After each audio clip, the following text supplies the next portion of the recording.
I guess at some point we've got to worry about being attacked by the other rival tribes. I'm thinking, I'm not sure, is that now or is that during the Copper Age where we need to be able to defend ourselves? Because I think, when do we start getting fortifications? Here. So in the Neolithic we can start getting fortifications. So palisades, gates, stuff like that. So the question is, are we going to be attacked now or only once we get that? Other natives arrive at the Copper Age. Okay, so we've still got time until then to actually prepare. Okay, to get walls up and all those types of things. And we'll do that later. For now, we're just going to be this nice little open settlement. Greater prepare, full palisade wall during the Neolithic. Yes, so before we get to the Copper Age, I will have a full palisade set up. So I'm thinking, in terms of the future live streams, obviously we are doing Dawn of Man at the moment. And we are going to have, once we have, so we're on stream 4 at the moment, we're going to, I think, do 2 more streams. And I think by that time we will have reached the Copper Age. Or we stream until we reach the Copper Age, so maybe only next week still. Once we have reached the Copper Age, we are first going to take a break from Dawn of Man and actually play Polyolithic, which is also kind of set in this era, but is a little bit different. Also has different environments to look at. So we're talking about the ecology in those areas in that game.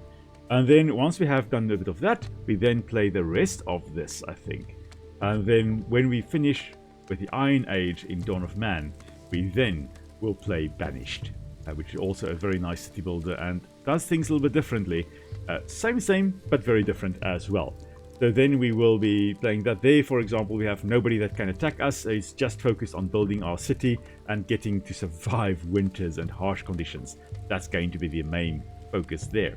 And of course doing it as in an ecological way as possible. And once we have finished Banished, I think I'll probably then play Wandering Village, which is a little bit different. Maybe I'll play Wandering Village, or maybe we'll play one of the later set games. We'll see how that goes. Okay, so let's see. Jan, you mentioned, in fact, Neolithic is probably the most plan-heavy age in this game, where you normally plan the rest of your settlement, and later you just upgrade buildings and equipment with new tech. Okay, so this is the point where things really start happening, eh? Great to know. What's happening with our food? Our food supply? Oh, we've got lots of bread. Okay, that's what's happening, because I was like, our food supply is actually quite high, but our meat supply is surprisingly low. We need to go hunting soon. I think we've harvested all the animals that were here. We've got a wild donkey over there. And we've got a young reindeer, young female over there. The young cave hyena is still alive. I'm surprised by that. I'm happy to see that. And then let's see, we've got Megaloceros over here. So Irish Elk. We haven't hunted Irish Elk yet. Oh, shame, there's another bear that's also doing very poorly. One bear that is doing alright. Okay, so we can probably do a bit of a hunt to this side. Now, the Megaloceros I have not been able to hunt because, I mean, look at that, 250 health. They are quite big, quite bulky. So we are going to have quite a few hunters. Yeah, I think 1, 2, 3, 4, 5, 6 hunters should be able to take it down. So let's, I guess, take down this Megaloceros. And then hopefully the doggos will come along as well and help in the hunt. Come on, any doggies? There we go. There's 1, 2 doggies, 3 doggies wanted to come along for the nice hunt there. Great stuff. And now our our tribe goes to go hunt. Alright, so there we go. These guys are being planted. The lentils, everything growing in winter will now be planted. You know what we also need, I think? We've got lentils. We've got lentils. We've got bitter veg. We don't have peas. There's chickpeas. Yeah, and normal peas. Let's see, can we just place a field of, what was this? This was peas, okay, and then we also plant a field of chickpeas. So plant the field of chickpeas just over here. just because we can. It's way out of the distance, way out of the way for anybody. But you know what we're also going to do is put a granary over here. Because that will also, you know, I think we've got everything we need to build that. So we may as well. Now, how are our hunters going? Where are they? Yeah, they're very slowly moving for the hunt. Yeah, it is winter. I was just about to say they're probably going to reach the Megaloceros at the end of winter. It is now the start of winter. We'll see. We'll see how it goes. So Johanna also mentioned that the Wandering Village is also your to-do list, but waiting until they finish all updates and DLCs. Oh, yes. It's actually been on my to-do list for a while now. For a very, very long time. I've mucked around a bit in it, which has been fun. It has been fun to look at it. But yeah, I love the fact that they are still bringing some updates as well. I'm actually quite... A lot of the games I play are either in early access or I played it while it was in early access. Grounded I played while it was in early access, and oh my word, I'm looking forward to Grounded 2, for, even though it is also coming out into early access. So looking forward to that. So that is end of this month. Oh, so soon, so soon. We are going to get a game pass for Nick, just so that she can also play Grounded and all the other games associated with the Game Pass as well. So that's going to be lovely. Let's see, our Megaloceros is just kind of standing there. Good stuff. This is a female. That's an old... Oh, that's a normal bear. That's a normal bear. Okay, so let's have a look here. Normal bear as opposed to a cave bear. Okay, so... The different species, I know that. But in terms of shape and, you know, the way they looked, bear is bear. With the exception of some bears, like the short-faced bear and spectacled bear nowadays, which is the last relative of, for example, Arctodus. And then we have the panda, of course, just being its own thing, doing its own thing. But generally, bear is bear. And this one is kind of munching currently on air, but it is most likely eating some kind of plant matter. Typical omnivorous animal. Being an omnivore is great because if meat is in short supply, you can move on to vegetable matter. If plants are in short supply or berries are in short supply, you can just move over and do feed on plant or animals, you know, hunt animals and stuff like that, or scavenge perhaps as well. Let's see. See, Paleo Potato also must say that you've got far too many RPGs to finish. And then Johan also mentioning exactly finishing Majesty 2 now, and then plan to do Green Hell. Oh, yes, Green Hell. Oh, that was a lovely game. I absolutely love that game. Occasionally, I do still play it. Nick, myself, and a friend of ours, we played it recently. Introduced him to the game. Yeah, it's so much fun to actually play Green Hell. Once you get the hang of it, you know, after like 20, 30 deaths, it's a little bit easier to also survive. Oh, this is going to be a difficult hunt. We got one shot in and then it just started bolting. Our dogs are going after it. Not sure whether the dogs... Oh, Amied also died of old age. Another person died. Same. Amied also had disease earlier, or some kind of infection, unfortunately. He had some kind of infection previously. And I guess old age also caught up to her. Now that Megaloceros is still being hunted by our doggos. But let's see if we can perhaps get another shot or 3 in. Hopefully, come on. You guys must come a little bit closer and... Oh, you're going to miss. You're not going to... All of you are not going to shoot it. Come on. Now, in the open, the Megaloceros would be at an advantage because it is typical deer, very fast. Megaloceros has escaped. Yes, indeed. I noticed that. However... we can still hunt it. Come on. Just because it had escaped doesn't mean you can't hunt it more. But in the open, they would have outrun humans. But if you could chase them into densely wooded areas, you most likely had a chance. Because those big antlers there would have made it very difficult for them to move through the dense woodlands. I mean, you can imagine. I mean, these antlers here, as far as I know, were some of the largest, if not the largest antlers on any deer. Now, of course, being antlers, they would have shed that during the end of the rutting season, and then they would have regrown it. This is an honest advertisement to show to females in what condition they are. Because if a male is doing very well and has a lot of resources, he can spend a lot of those resources growing extravagant antlers. But if he's doing poorly this year, then he can't spend a lot of resources growing antlers, so his antlers would be kind of poorer quality. So it's an honest advertisement showing females, showing the does, listen, this male is in tip-top shape. You want his genes. Okay, he has survived this year very, very well. Now, interesting, the coloration here, very reminiscent of how they would have looked. There are, of course, cave paintings of Megaloceros because they were such an integral part of Stone Age life. So there are some cave paintings indicating that they would have had most likely a darker band along here, a saddle over here, and most likely darker rump, and then lighter in between those dark patches, and most likely had these darker hooves as well, yes. So the color palette of this Megaloceros, I think it is actually quite spot on. Something we can also see is a bit of counter shading here, with darker color on top of the antelope body here, of the deer body, not antelope, deer body, and then lighter color on the belly here. You see this in a lot of different prey species. It breaks up the outline.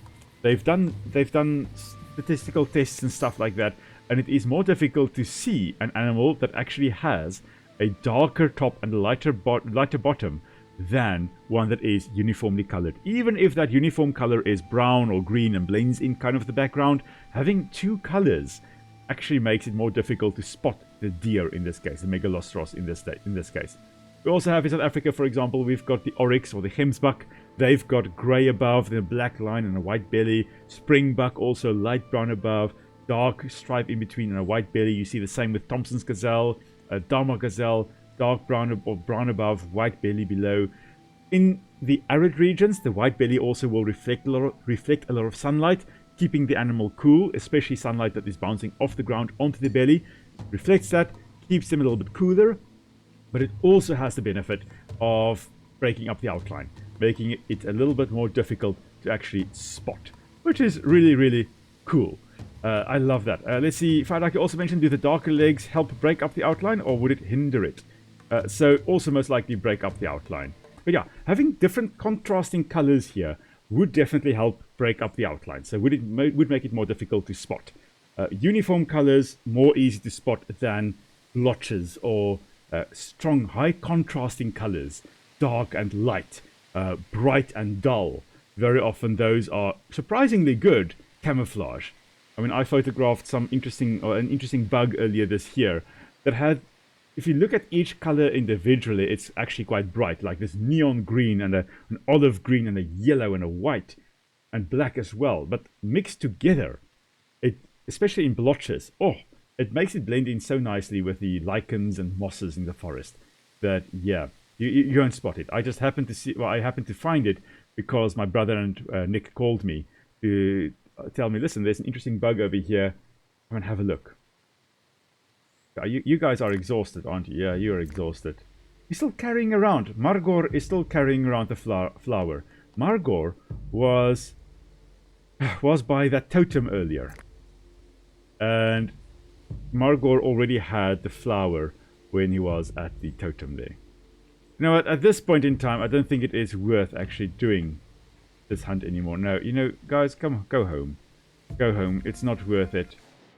Doing a big hunt for nothing. Come and hunt the bear. At least the bear will come and attack you. You, Arja, you may not want to be that close to a bear.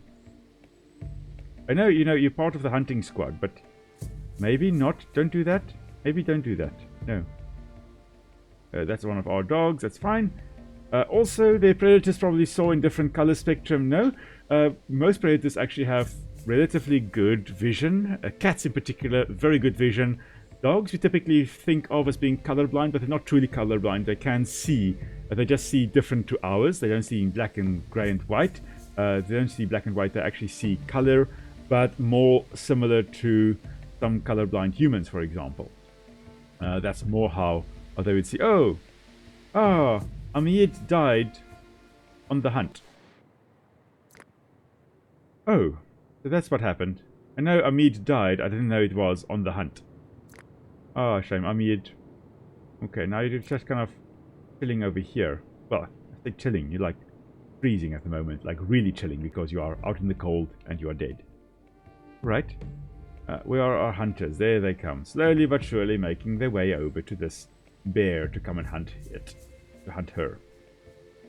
Right, but yeah, so predators, the thing is, if you are a predator or prey, you are almost constantly locked in an evolutionary arms race with the other group. So if you are a predator, you are trying to find ways to catch your prey, to spot your prey more easily, hunt it more effectively, kill it quicker, get it as quickly as possible. But if you are a prey animal, you are trying to not be eaten, you're trying to not be spotted, you're trying to not be caught, and you're trying not to be killed. So predators come up with speed and super sharp fangs, or in the case of Smilodon and other saber-toothed cats, massive canines to dispatch of their prey more quickly. Or they have camouflage. Leopards, for example, jaguars also use their spots to break up the outline, tigers with their stripes to break up the outline, so that they actually can get closer to their prey to pounce on them. But if you are a prey animal, you want to be camouflaged, so you use blotches and stuff like that to hide. You also want to be very fast, or if you can, like buffalo for example, be in a herd and be aggressive. Make it too dangerous for the predators to actually attack you. Of course, some things that you as a predator can use, because I mean, very few things are actually just predatory. Some of them are prey to other bigger, meaner things. Think, for example, of snakes. Snakes will catch rodents and birds, all kinds of small stuff. But a snake eagle is a special eagle that specializes in hunting snakes. Secretary birds, for example, as well, specializing in hunting snakes. So the snakes they catch things, they are a predator, but they also prey to other things. And some of those adaptations that they have to be a predator also helps them to avoid being prey. Oh, apparently we did hunt the bear. To also become prey to other bigger predators. Like the venom of snakes, you can use to dispatch of prey. You can also use it to protect yourself against something. Okay, against another predator. Alright. Let's see if everybody here has got tools. Okay, you're going to Amid. Are you going to go carry Amid? Okay. Will someone perhaps... can someone perhaps please come and pick up? Because there are some stuff lying around here. Can someone perhaps come and pick that up? And pick... there's a sickle. Okay, I don't want you picking up Amid, but okay. It's a leather outfit, that's also valuable, and you can just come over here in the meantime. You're going to go get Amid, you're going to get the leather outfit, and when you can, Emna, you are going to get, there we go, the bone sickle. And I think then everything... Oh, you can't pick up Amid. Okay, fine. Amid is just going to kind of lie there, I guess. Someone is probably going to come and collect Amid. Would have been great to have the sledge to actually carry them off. But oh well. I guess not. Amid is just going to become one with the world around her. Okay. Let's see, this tent can be broken down, but nobody has been is breaking it down. We can also start breaking down a second tent, or upgrading it to a hut as well. Slowly but surely we can upgrade everything. Workload is surprisingly low, yet people are not doing it. Alright. Let's speed things up a little bit here. And then let's see, what are we going to go for next? I think fortifications most likely will be the thing to go for next. Yeah. Either that or megalithism. Like, I know it sounds strange to go for megalithism, but I don't know, I want to build a big stone circle. I want to do that. I want the rolling megalith. I want to roll the rocks or the big stones around. So if I don't get to do that tonight, I am going to, and I don't think I will be able to do that tonight, no, because we've got about 15 minutes left. So I will then, off screen, I will get a whole bunch of knowledge points. And then when we have our next stream next week, we are going to build a big old megalithic structure. What are you carrying around? Stones. That's a sledge. Oh, it's a trader. The traders are coming. Oh, lovely. Let's see. I was like, okay, yeah, I know that's a sledge, but what is on the sledge? That is the question. Okay, so here comes the trader. Let's see what they have to sell. Alrighty. No skills. Linen cloth, yes. Wool cloth, tannins, linen, log, bone spears, and straw. Okay, yeah, sure. Woolen stuff would be great to get, but we don't need that yet. Okay, we are going to wait for a technology. We're going to save for that. And when we have a technology that's for sale, then we're going to trade. Alright, in the meantime, both tents are being broken down. This one obviously needs some materials, and then once they have got the materials in there, they're going to build it. And then we're going to get 2 more huts. Oh, that is marvelous. This is so nice. A new human has also joined the settlement. Wonderful. We've got enough space. We had enough space. We don't have enough space for that one person. A new human was also born. We definitely don't have enough space now. But the hut is being built, so we'll have enough space in a moment. Okay. It's actually kind of unfortunate timing there. If the person were arrived like soon rather than then, we may have had more than just one person spawning, I think. Because we don't have enough space for more than... We didn't have enough space for more than one person. Yeah. Anyway, we're going to hopefully get some more people a little bit later on. Possibly by the time we have our next stream, we are going to have more people than 33 in this little settlement of ours. There we go, another hut built. 5 huts built, another knowledge point for us. Now, how many do we need to build now? We need a total of 15 to actually have, to get more knowledge points. Granaries, we need to build 2 more. And we also need to build a stable. Now that will be under residences, I guess. There we go. Stable. How big is it? It's not too big. How many animals does it keep? I don't know. Okay, now we are going to have some kind of designated area for our livestock. I don't really want to have it over here. I think I would like to have it in this area over here. I think that is where I'm going to make it. As for where... Oh, there we go. We can build it over here. You know what? Let's build it over here. We'll build fortifications around here. We are going to chop down some of the trees around here. You know, the ones that aren't useful. So far, everything is useful. There we go. A beech tree we can chop down. Oh, there's a wolf pack. You know what? Let's cancel for now. We don't need the stables yet. Okay, basic stables house 5 animals. Tier 2 stables house 10. Good to know. I think you maybe unlocked at least one more building type with thatching. Let's have a look here. Thatching. So there's the outfitter as well. Cheesemaker, workshop, watchtower, mud, masonry. Whole bunch of stuff we can potentially unlock. Production. Cheesemaker. The weaver, we need weaving. Yeah. Okay, for the workshop we need copper smelting. The cheesemaker we can also get. Okay, we haven't got anything there. Funerary, we don't have anything. And here, we don't have anything else. Residence is just stable still. Okay. Storage. I've got everything there. Alright, so I think next time I will then build the stables and we'll get animals as well. That's the idea. Next week, that is going to be our main objective. Get as many animals as we possibly can. But I think that is probably a good spot to end for today. So thank you very much everyone for joining me on our little adventure here, where things went far better than I expected.